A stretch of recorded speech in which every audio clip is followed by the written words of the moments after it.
With Valentine's Day coming up, many of us have a burning question on our minds and our hearts.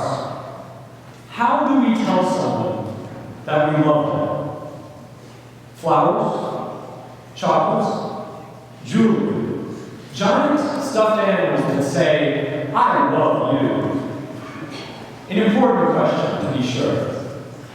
However, it's also important to remember that love comes in many different forms, and that we can often forget to show our loved ones, not just our special someone, but our friends and our family, how much we care. On January 20th, 2014, I was standing in the turnaround at St. Martin's, waiting for my mom to come pick me up. This had become routine over the past 3 years. Each morning, my mom would drive me to school, and each afternoon, or in many cases, evening, she'd bring me back home. She's never owned a cell phone, so plans were usually play by ear. Despite this, however, I always expected to be picked up without delay at the agreed upon time. Inevitably, she'd arrive later, either due to my own miscommunication, or traffic, or a change in her schedule. And inevitably, I'd be angry, with the kind of silent fuming trademarked by teenagers.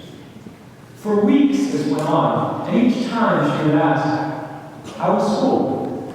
To which I would reply with that quintessential monosyllabic retort, "Fine."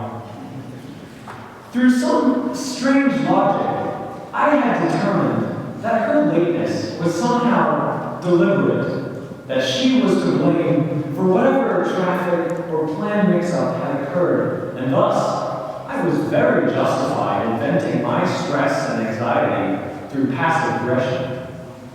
Meanwhile, my mom pulled this with infinite patience.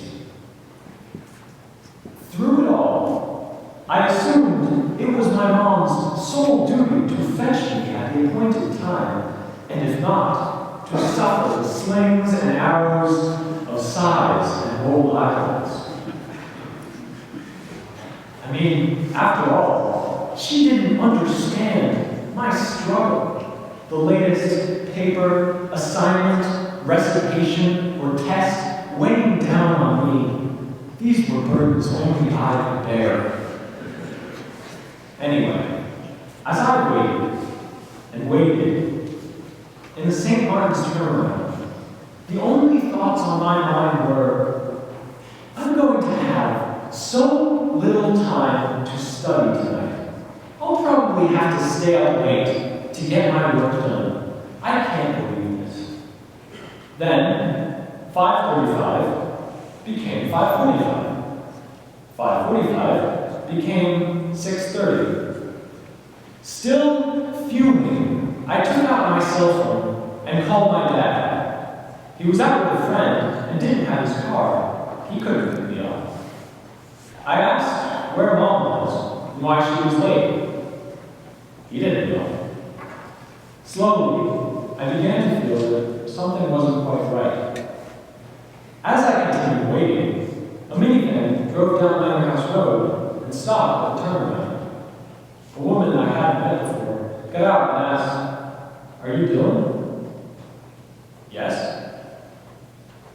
"Your mom's been in an accident." She went on to tell me that my mom had sent her, that she was all right, and that she had asked her to go and find me. My mom was so focused on getting me, even after the shock of the accident, her first thought was of my own safety. Mine had been of my homework. Having heard the news, my sister came to the school, picked me up, and we drove to the hospital. We waited in the lobby for what felt like hours, but we were finally allowed to see her. As soon as we entered the room, she smiled at us, and I was glad to see she was alive, though though considerably worse for the wearer. She was wearing a hospital gown, since they had to cut off her clothes to give her stitches on her head and neck. And it brought me to tears, seeing to my friend. It was there, in that room, that I realized what a fool I'd been. I had completely ignored and disregarded how much my mom loved me. Over all the stress and all the work I had obsessed over, fretted about, and externalized to selfish, passive aggression, I'd forgotten to love in return those who loved me, and it had taken a car crash to finally put things in perspective. So, how do we tell someone we love them? We have to show it through our kind words and actions. We have to show our family, and we have to show our friends. As the novelist George Sand once said, there is only one happiness in this life: to love and be loved. So this Valentine's Day, as you're buying your flowers, chocolates, and expensive rocks, remember, we can't forget to show our loved ones, not just our significant others, but our family and friends, how much they mean to us, and recognize their love in return. Thank you.